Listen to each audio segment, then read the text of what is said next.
Ibu dan Bapak calon guru penggerak, hutan adalah salah satu tempat hidup beraneka ragam hewan dan makhluk hidup lainnya. Hutan merupakan rumah bagi mereka.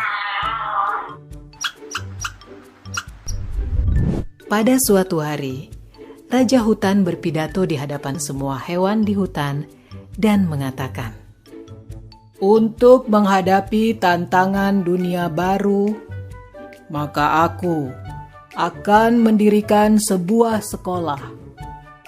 Semua anak-anak hewan yang ada di hutan diwajibkan untuk bersekolah." Tanggapan masyarakat hutan setelah mendengar perintah sang Raja Hutan tentang kewajiban anak-anak harus bersekolah sangatlah beragam. Jadi terdengar keriuhannya. Mereka mendiskusikan kurikulum yang harus diajarkan di sekolah hewan tersebut. Semua memiliki pendapat yang berbeda. Pagi yang cerah, warga hutan mengantar anak-anak mereka ke sekolah hewan untuk mendaftar masuk sekolah. Mereka antri dengan tertib berbaris. Warga hutan beserta anaknya dijelaskan oleh jerapah, sang kepala sekolah, bahwa sekolah hewan tersebut telah memutuskan untuk mengadopsi kurikulum kegiatan yang terdiri dari berlari, memanjat, berenang, dan terbang. Agar lebih mudah pengelolaan kurikulumnya, maka semua hewan wajib mengambil dan mengikuti semua mata pelajaran. Bebek sangat bagus dalam berenang. Bahkan ia lebih baik dari instrukturnya. Tapi dalam ujian terbang, nilainya hanya pas-pasan. Untungnya, ia tetap lulus ujian terbang tersebut. Yang membuat dia sedih adalah hasil ujian berlarinya. Ia mendapatkan nilai yang sangat buruk karena dia sangat lamban dalam berlari. Padahal, bebek sudah berusaha dengan sangat keras. Dia harus tinggal di sekolah setelah sekolah usai untuk latihan berlari ini. Dia bahkan juga terpaksa meninggalkan hobinya berenang untuk menambah jam latihan berlarinya. Dia berlatih sangat keras hingga selaput kakinya robek.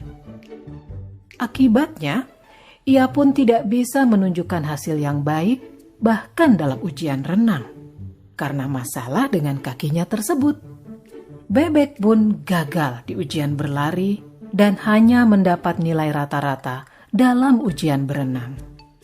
Bebek sedih sekali mendapat nilai rata-rata. Tapi di sekolah tidak ada yang peduli dengan kesedihannya. Menurut guru-gurunya, nilai rata-rata bebek sudah memenuhi kriteria ketuntasan minimal atau KKM. Jadi tidak masalah. Kelinci tadinya senang karena ia selalu mendapat nilai bagus di pelajaran berlari. Tapi akhir-akhir ini semangat belajarnya menurun drastis. Ia lelah karena hampir setiap hari harus mengikuti kelas remedial untuk berenang. Sementara itu, tupai adalah hewan yang sangat baik dalam memanjat pohon. Tapi saat pelajaran terbang, ia mengalami frustasi. Di kelas terbang, gurunya meminta ia terbang dari bawah ke atas, dan bukan dari atas pucuk pohon ke bawah. Karena diforsir, ia kelelahan. Tupai pun mengalami kram. Akhirnya, tupai mendapat nilai C dalam memanjat dan nilai D dalam berlari. Elang di kelas dikategorikan sebagai anak bermasalah dalam disiplin, sehingga sering sekali dihukum.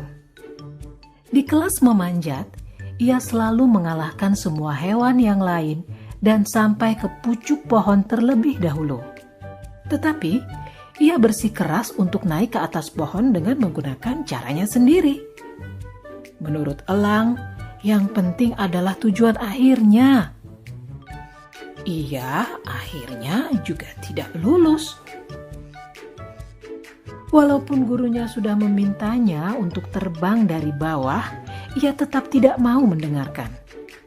Psikolog sekolah mendiagnosis Elang memiliki oppositional deviant disorder, gangguan oposisi menantang. Rencana modifikasi perilaku yang ketat pun lalu dikembangkan untuk elang. Pada akhir tahun, seekor ular yang kebetulan bisa berenang sedikit, berlari sedikit, memanjat, dan terbang sedikit, memiliki nilai rata-rata tertinggi di antara para hewan. Sebagai murid yang dianggap terbaik, ia diminta mengucapkan pidato akhir tahun mewakili hewan-hewan lainnya. Anjing-anjing padang rumput memutuskan tidak bersekolah karena tidak ada kurikulum menggali. Para orang tua anjing kemudian lebih memilih mengirimkan anak-anaknya untuk magang kepada musang, sambil terus mengkritisi kebijakan sekolah hewan.